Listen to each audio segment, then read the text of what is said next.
And I know what you're thinking, he's smoking hot! Sorry. I just had something in my shoe and it made me say that.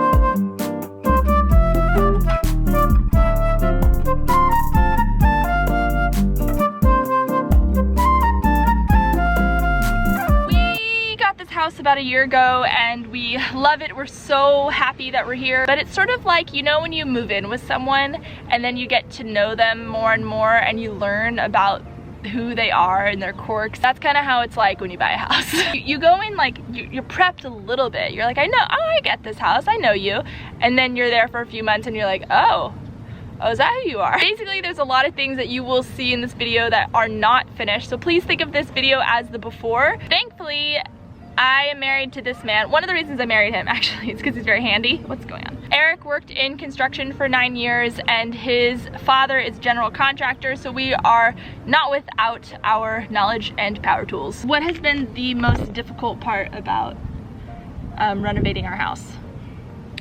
Finding the time to do it. Yes. Like say the back door, like normally that would take like a week max, including like the stucco work. But that's when you have 40 hours to work on during the week. And I think everyone sort of warned us of this when we were buying the house. They're like, the projects never end, and we're like, haha. It's kind of like when you get married young and then people are like, good luck, and you're like, I'm fine. Marriage is easy though. Marriage is so easy, guys. There's like no difficulty ever. So we're gonna take you on a little tour, or I am. Eric's gonna bow out, but I thought it would be weird if it was just me in the video because I have done almost no work. And I'm gonna say it, I've done no work on this house because it's not my specialty. I did do yard work. You planted some stuff. Planted stuff. You cleaned up a bunch of crap that was left in the yard. I did. Like a bunch. Okay, I did stuff. You've done a lot. I hope you enjoy this tour, and I want to say one more time, my Weird is Good shirts are on clearance right now, 50 to 60% off. I reduced domestic shipping to only $3 in the US, so go ahead and pick your shirt. This is the last week, and after that I'm closing up shop and I'm getting rid of the shirts, so snag your shirt. Thank you, Eric, for being in the intro. Okay, let's start with the backyard. The backyard is definitely my favorite part of the whole house. There's so much to do, but even just as it is, I'm very, very happy. I just want to show you first a project that we just finished because it'll make us look like we're a lot more accomplished than we actually are. If you've been with my channel at least a year, you'll know that I have been getting into gardening, and the previous owners left a perfectly constructed raised garden bed, so it was really easy just to start my summer garden in 2019, and then I did a winter garden too, and both were a smash success. And I was about to start planting my summer garden for 2020, tomatoes, peppers, and cucumbers, but then a YouTube comment alerted us like, hey, you should take a closer look at your wood. It looks like it's pressure treated wood, which means the chemicals from that wood are going to leach into your soil. And Eric looked into it and that person was right. It sort of defeats the purpose to have a whole organic garden if you're gonna have pressure treated wood. So Eric completely rebuilt the garden bed, and he did this very quickly. He used wood that's not pressure treated, so it's much better for the soil. Unfortunately, we had to get rid of the soil. We did use some underneath, but we had to get some fresh soil just so we can make sure it's truly organic. And he added some gravel and some flagstone here to make it more functional. It may seem like one of those projects that's like, oh gosh, this doesn't really add to the quality of my life because I already had a garden bed and now I just have another one that looks different. But this actually is something good, and it wasn't that hard to do because Eric's extremely competent. And now we can trust that this wood is safe and good for the garden. I don't know if anyone else has ever accidentally been gardening with pressure treated wood, but thank you, YouTube commenter. Sometimes the comments really pay off, guys. And I just love how functional it is. Before it was like kind of hard to walk, there were lots of weeds, and he put a weed cloth down, so this is gonna stay nice and fresh. This beautiful deck was already here when we moved in. It was a nice selling point because who doesn't want a gorgeous deck in the sunshine? But something that Eric did add were these posts to hang some pretty lights for when we have parties or when we want to eat out here. It just looks really nice to have some soft lighting instead of the glaring security light. I just want to talk briefly about our plans for the whole yard, because while it's totally functional and beautiful as is, and I genuinely love it, there's still lots to do. Having a backyard was one of the biggest reasons why I wanted to move into a house and not a townhome, which is really common for first-time homeowners in Southern California, just because of the price of realty. So having this pretty big backyard was such a huge blessing, and we're really grateful for it. And every morning I come out here and I do my meditation, and it's so peaceful, and I love taking care of my plants, and they forgive me for when I am neglectful because I'm still learning. But ultimately, one of the biggest reasons for having a backyard, besides just making a slice of nature my own, is that I want to grow food. So I have my garden bed already and I can grow vegetables, but what really inspires me is fruit trees. I find fruit trees incredibly sexy and like life-sustaining, and they give me so much joy when I see other people have fruit trees.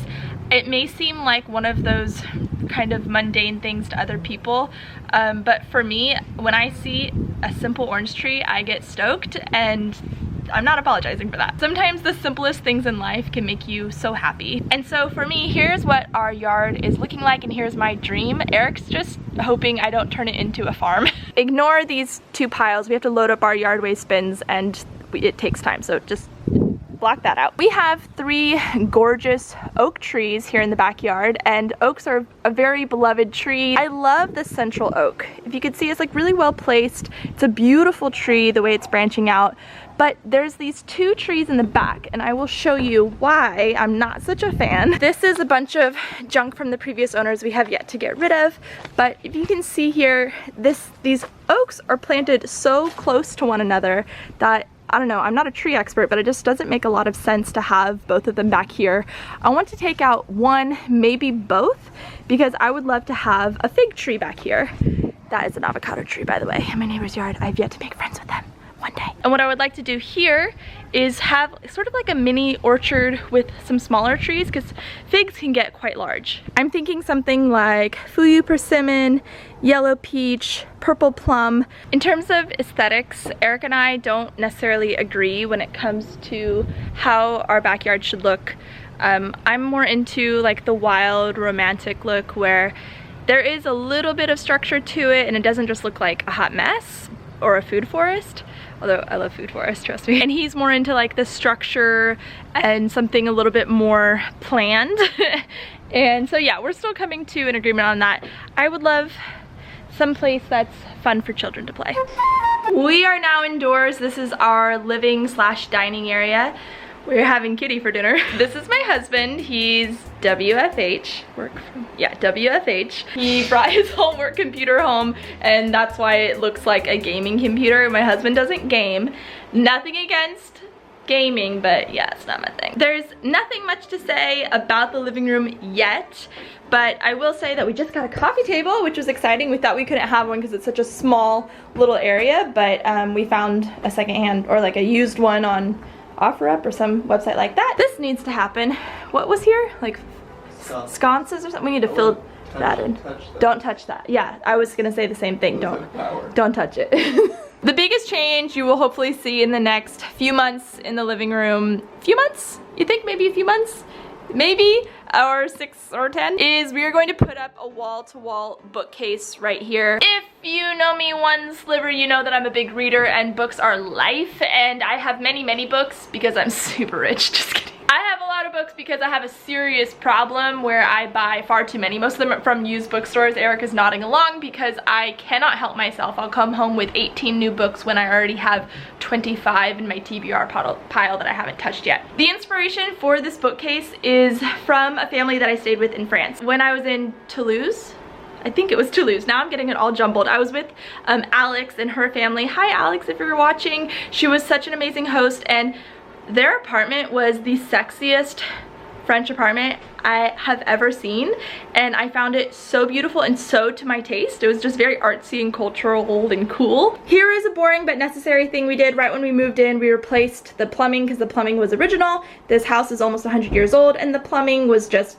really old and needed to be replaced, and that's why there's a giant patch here and in other places on the house. Let's talk quickly about the bathroom. I know this is not a very sexy topic at all, but it was honestly one of those things that really improved the quality of our life, because when we moved in, we discovered that this house gets pretty humid and there's mold and mildew lurking, and we found out the bathroom was a great place for mold or mildew. I honestly don't know the difference, but I think our house has both. And we realized that we didn't have an exhaust fan, which made it really hard to exhaust the humidity to dry out the bathroom when you've taken a shower or something like that. So Eric installed an exhaust fan right up there, and yeah, it is time to take you into the travesty that we call the master bedroom. I know what you're thinking. Hannah, that's not a bedroom. You're right, it's not a bedroom yet. We are currently staying in the front room, but this back room is going to be our room one day. I'm so excited. We are moving along. Here's what happened. When we moved in, this was the only room with carpet. It was old and kind of nasty, so we dug it up, ripped it up, pulled it up, I don't know the exact term. And we discovered that this beautiful hardwood floor that's in the rest of the house has a big square of unfinished wood in the center of this room, which was a little baffling to us. We still don't really know why. The second thing we realized is that the water damage that we had been informed of was a lot worse than we thought. The reason is there's an active roof leak. We were told it was like all fixed and taken care of, no problem. Turns out when it rains, it still leaks, which keeps damaging the wood. So we have to take care of the damaged wood, repair all that, and then we can move on to fixing the floor. Our plan, we've talked about a lot. What's the best step? What should we do? This wood, it looks like it's in great condition, and you might think at first thought, oh, it's so beautiful, you have original hardwood and it just looks so great. It does look great in some spots, but there's a lot of damage in a lot of spots. I can't really see right now because of the way the light is at the moment, but there are so many gaps in the wood that you can actually see sunlight coming through. And if you've heard me before, you'll know that I complain a lot about how cold our house is in the winter. It's also very, very hot in the summer. We don't have insulation, and our floor is not insulated, meaning there's no subfloor. So our plan is to put on new hardwood that we really like and probably looks really similar to this because I love the look of the original, and then along with that put in a layer of insulation. So we're sort of cutting two carrots with one knife. We have more insulation, we're not having like these big gaps where bugs and wind can get in, and we're fixing the rest of the wood in the whole house. And that brings me to this room. It's nothing beautiful. I'm like sort of ashamed of what it looks like right now, but this is where we are sleeping. This is where our bed is, and it's sort of an office, although there's no room really to work here because there's no room for a chair. I did rescue some of my important books from the boxes. By the way, have you guys bought The Last Blue? My friend's book comes out in a couple days. You gotta buy it, it's so good. After we're able to move into the back bedroom, this will become the office slash guest room with maybe a pull-out couch. All right, let's go into the kitchen. It is yellow. Yes, it is. Which is another fun, oh, you're using the thing that I was gonna chat about. Eric's getting a beer. Let's watch him. I really love the old-timiness of this kitchen. This house was built in the 20s, therefore the kitchen was also built in the 20s. And in the 20s, they didn't have big giant appliances. They didn't even really have refrigerators. They had ice boxes, according to my research. The previous owners left us their fridge, which was very kind, but it was this big kind of bulky stainless steel monster, and it was just an eyesore in my opinion, and I wanted to do something that made the kitchen feel a little bit more retro and cool. So our aunt and uncle, Aunt Carol and Uncle George, hello, thank you very much for this beautiful housewarming present. They got us this awesome fridge. We probably wouldn't have bought it on our own, and we're just really happy with it. Believe it or not, this was a surprisingly challenging project just to get the big. It was huge. It was such a big fridge. It was blocking that whole window pretty much. So it was blocking that natural light. And just to get that big fridge out and to get this one in, we had to take off the, what's this called, babe? Casing? the casing off of the wall, the door frame, and just to get it in. And even before we did that, we ended up scratching it. It was a big thing, but now that it's here, I'm so happy. And I really believe in making your home what you want it to be and loving where you're at and loving your living space. I personally really love the way the rest of the kitchen is. We don't have a dishwasher or a garbage disposal, and we would like both one day, but those aren't top priority right now. As you can see, the walls are very yellow, and for me, they're sort of like a yolk yellow, and I'm not a fan of this shade. We haven't painted a single wall in the house, so I want to paint these more of a white, but I kind of want to keep the pale yellow of the cabinets, because if you notice, the cabinets are a totally different shade than the actual walls. However, if you look more closely, you can see we have some tiles missing, or wait, oh my gosh, a new one. I didn't know this one was coming out. That's how you fix tile. That's how you fix tile. You stomp it with your heel. We also have this one comes out all the time because I'm standing here chopping, and I think it's this one. Yeah, so like with my sweaty feet, my feet will just pick them up and I'm walking around the kitchen with tile stuck to my foot.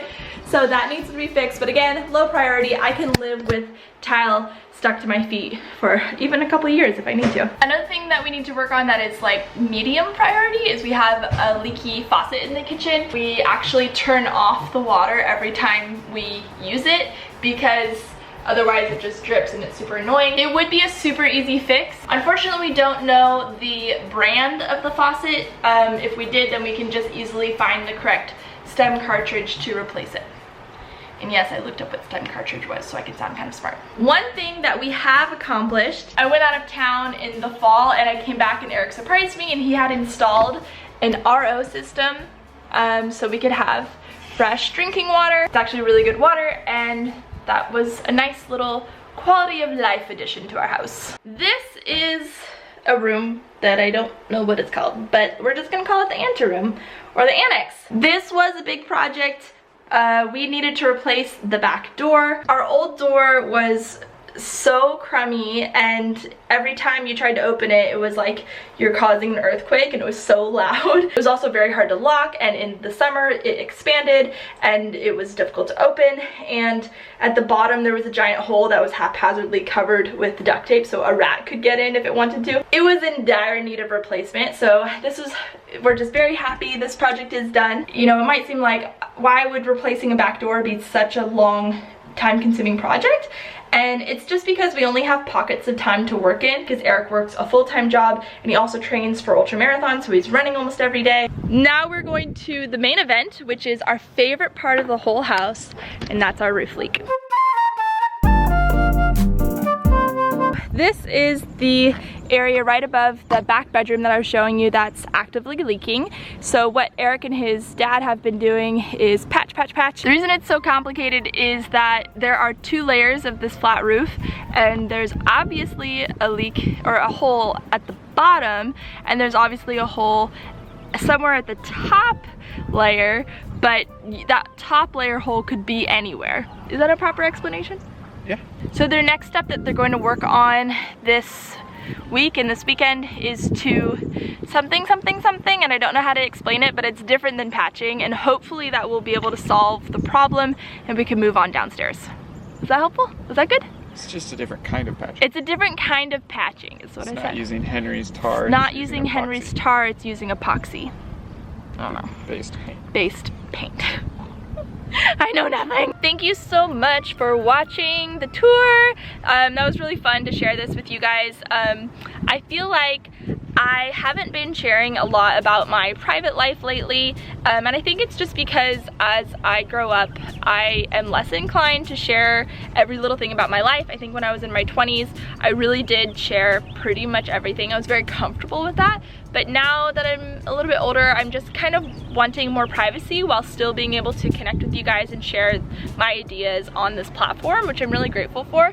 But this is a really fun thing to share about my personal life. Anyway, I hope you enjoyed watching that. I know it's really fun to watch someone's renovation, especially when there's an after photo or after video or something. That's coming, trust me. But first I want to thank today's sponsor for this video, and that's Squarespace. Squarespace is a website building platform that helps you create these beautiful websites with gorgeous templates. It's honestly one of the easiest things to do. I know it can feel really intimidating to build a website, but their customer service is 24/7 and they're very easy to get a hold of. I've used them so many times. I've been using Squarespace for years and I'm such a big fan. They also have great email campaigns so you can stand out in someone's inbox, and blogging tools. If you want to get started building your own website today for your business or your blog, go to squarespace.com/HannahMcNeely for a free trial and 10% off your first purchase of a website or domain.